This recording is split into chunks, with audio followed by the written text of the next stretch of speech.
All right, welcome back. Well, Amazon's Prime Day sales event, which, by the way, is actually now 2 days, rolls on. And apparently everybody is just going to buy everything online because eMarketer forecasts that global sales could jump 43% compared to last year to nearly $10 billion. But let's not make this a commercial for Amazon. Other retailers, Walmart, Target, Best Buy, and more, countering with their own sales and maybe even lower prices.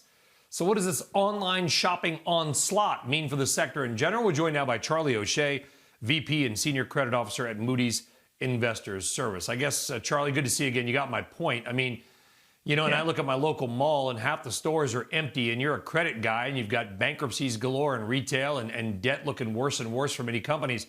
Is it looking like we're going to have, 5 large national retailers and nobody else?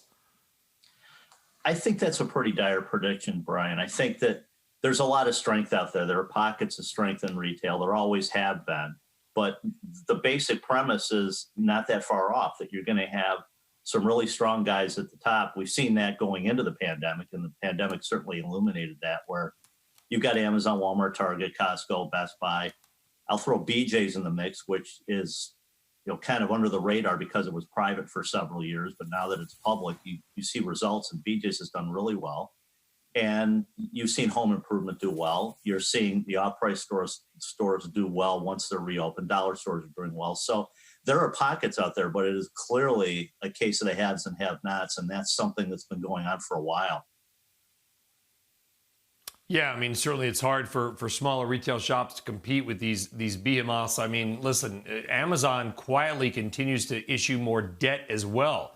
Another $10 billion offering. I mean, the company has grown generally through equity, but now they're getting more and more active in the debt market. Charlie, what do you think is going on with Amazon.com and why they're issuing so much debt for them? Well, anyway?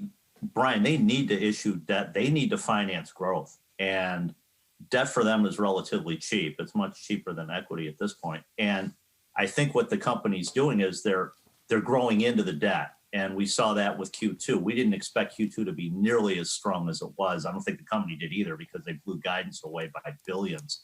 And what you're seeing is the company borrowing, and they've been doing it with leases and with debt over the last few years. Back in 2017, the balance sheet almost doubled from a debt perspective. It went up to 60-some billion from high 20s.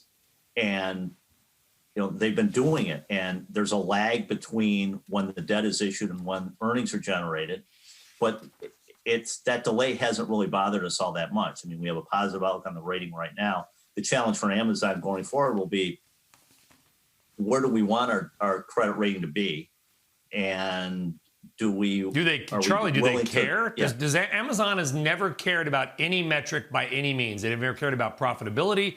They never cared about gross margin. They probably don't care about their credit rating. It's growth, growth, growth. I mean, is that a fair statement?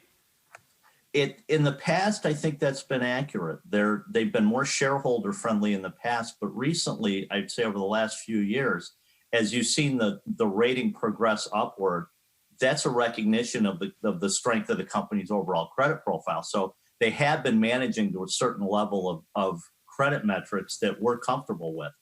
When you look at where they are today, there's an awful lot of debt capacity at this current rating. And the only thing that Amazon has to worry about from our perspective at this point is, do we want the rating to go higher? If they do, then they'll measure the debt raises a little bit more carefully. If they're comfortable where they are at an A2 rating, then they can raise $35–40 billion without much of an issue. Shepard Smith here. Thanks for watching CNBC on YouTube.